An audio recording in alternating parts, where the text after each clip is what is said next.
안녕하세요. 땅끝마을 임선생입니다. 오늘은 죽순채 가지고 왔어요. 궁중 음식인데요. 죽순하고 미나리나 녹두나물이나 고기하고 표고 이런 것들을 같이 넣어가지고 하는 궁중식 죽순채를 보도록 하겠습니다. 맹죽이라 그래서 보통 우리가 쓰는 일찍 나오는 죽순 좀 굵고 통조림용으로도 쓰는 그런 죽순이 있는데 비해서 저희 해남에서는 이렇게 가늘고 긴 부드러운 죽순이 있어요. 그냥 삶아서 바로 드셔도 큰 무리가 없더라고요. 그리고 죽순에서는 좀 약간의 단맛이 있고 그래서 이 자체만으로도 볶아 먹어도 죽순채라고 할 수가 있거든요. 고기를 약간 넣으면 더 맛있게 드실 수가 있고, 근데 오늘은 다른 여러 가지를 넣어서 잡채 형태인 거죠. 여러 가지 채소를 같이 섞어 놓은 거를 잡채라고 하는데 이 주 재료가 죽순이기 때문에 죽순 잡채라고 할 수가 있어요. 한번 만들어 보겠습니다. 죽순 있고요. 이거 분죽이라고 하는 길고 가는 죽순인데요.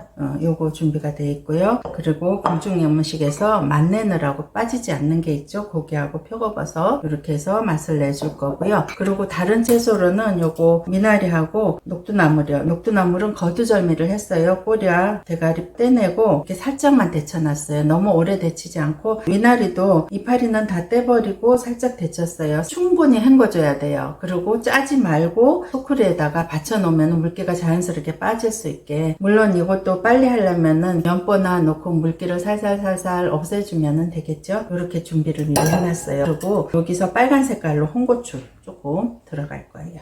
이렇게 재료 준비가 되어 있는데요. 우선 죽순을 한번 썰어 보도록 할게요. 통조림 죽순 같은 경우는 좀 크니까 이렇게 잘라가지고 그대로 빗살무늬를 이렇게만 살려도 돼요.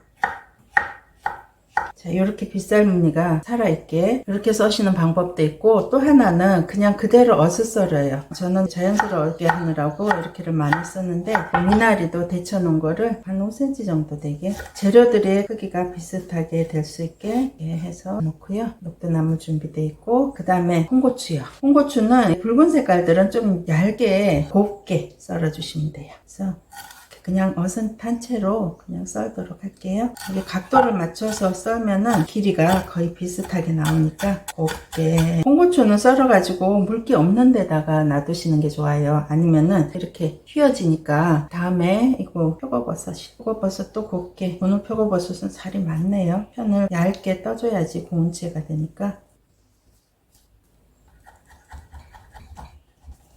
표고버섯까지 썰었고요. 자, 그 다음에 고기를 채를 써시는데요. 꽝꽝 얼었으면 살짝 녹이시고 아니면 살짝 얼려가지고 써시는 게 채를 곱게 썰 수가 있어요. 그래서 지금 요게 결 방향이거든요. 요 방향으로 썰어주시면 돼요.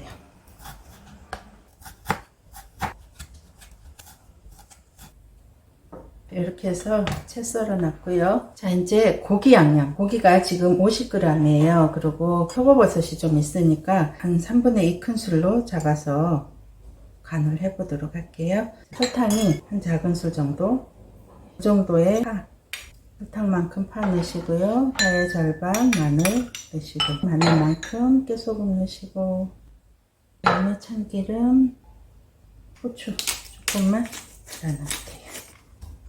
썰어놓은 표고버섯도 같이 옆에다 놓고요. 양념은 고기에 좀 넣고 표고에다 하고, 따로 볶으셔도 되고요. 그냥 이건 또 같이 들어가기 때문에 같이 섞도록 하겠습니다. 이제 고기만 볶으면 완성이 되는 거예요. 근데 여기에 고명이 들어가거든요. 달걀 황배지단이 들어가는데, 보통 집에서 드실 때는 그것까지는 안 하시고 하셔도 되는데, 오늘은 지단 붙이는 것도 한번 해보도록 할게요. 달걀을 이렇게 황백으로 나눴어요. 알끈은 빼내야지 되고요. 노란 게 너무 되다 싶으면 살짝만 흰 거를 섞어요. 그렇게 하고 여기 소금 약간만 넣어가지고 멍울진 거 없이 잘 저어주세요. 오늘 아마 제가 지단 붙이는 건 처음 할 거예요. 이렇게 해서 준비해가지고 불려 불어가서 지단도 붙이고 고기하고 표고버섯도 볶아가지고 오도록 하겠습니다. 자, 여기 보시면은 계란 전느라고 이렇게 거품이 있어요. 이런 것들은 다 걷어내야지 매끄러운 지단이 되니까 살짝 걷어내도록 할게요. 그리고 조금 달궈졌는데 좀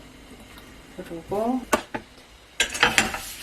하신 다음에 불을 조금 줄여야 되겠네요. 불을 많이 줄여 놓은 다음에, 이게 흰자가 잘 퍼져요. 흰자를 밑에 쪽에다가, 폭이 한 5cm 정도로 쓸 거라서 그 정도 되는 데다가 놔두고, 요거는 위에서요 이렇게 그 정도 길이가 되게 놔주시면은 한꺼번에 이렇게 고명으로 쓸 거는 한 개 정도 가지고 조금밖에 안 쓰니까 이런 식으로 해주시면 돼요. 이제 뒤집어 줄게요. 바깥쪽을 이렇게 떨어지는지 한번 확인을 한 다음에 3분의 1 정도 되는 데다가 젓가락을 끼워요.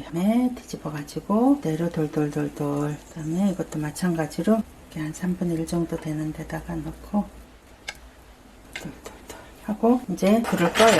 그러면 여열로 밑에 쪽은 익으니까 이렇게 해서 지단 붙였고요. 그 다음에 고기를 볶도록 하겠습니다. 제가 표고를 넣기 때문에 프라이팬을 조금 달구고요. 불이 너무 세지 않게 조절하신 다음에 식용유 조금 덜 넣어요. 요거는 지금 새콤하게 먹는 거거든요. 그래서 기름이 너무 많으면 안 좋을 것 같아요. 적당히 하시고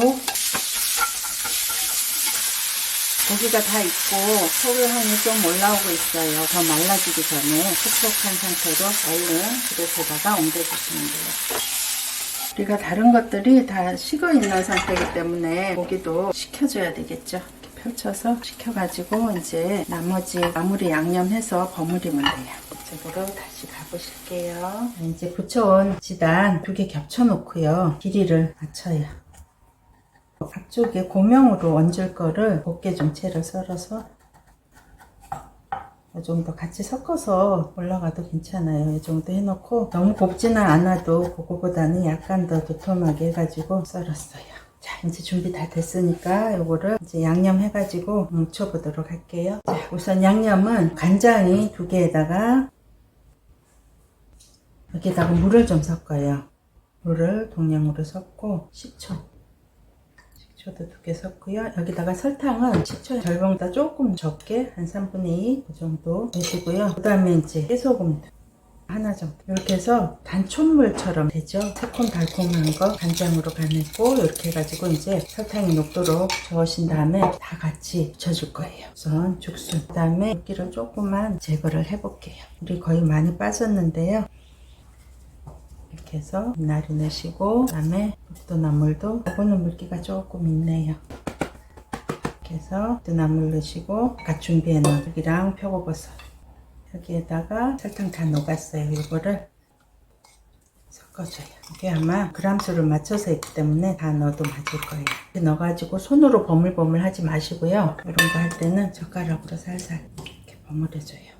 여기에다가 아까 썰어놓은 홍고추도 좀 넣어주시고 홍고추는 너무 많이 넣지 않는 게 좋아요. 그리고 아까 지단채 조금 썰어놓은 거 고명할 거 빼고 같이 넣어줄게요. 버물버물 홍고추 빨간 게 들어가니까 인물이 확 살죠. 이렇게 새콤달콤하니 맛있을 거예요. 일품 요리니까 그렇게 준비해서 드시고요. 죽순에 비타민 B군이 많대요. 그런 것들이 피로회복이 좋잖아요. 그래서 힘을 내게 해주는 그런 음식이라고도 할 수가 있어요. 그리고 여기다 단백질도 꽤 있다 그러더라고요. 이렇게 다 됐어요. 이제 담아볼게요. 꼴깍 침 넘어갔어요. 이게 새콤달콤한 거라서 입맛을 돋우는 것 같아요. 담으실 때 그릇에 3분의 2 정도 되게 담으시고 이런 짤무늬가 선명한 것들을 위로 좀 올려가지고 빨간 것도 덜어 보이게 이렇게 해주시고 혹시 국물을 넣을 때는 위에서 따로 넣지 말고요. 옆에서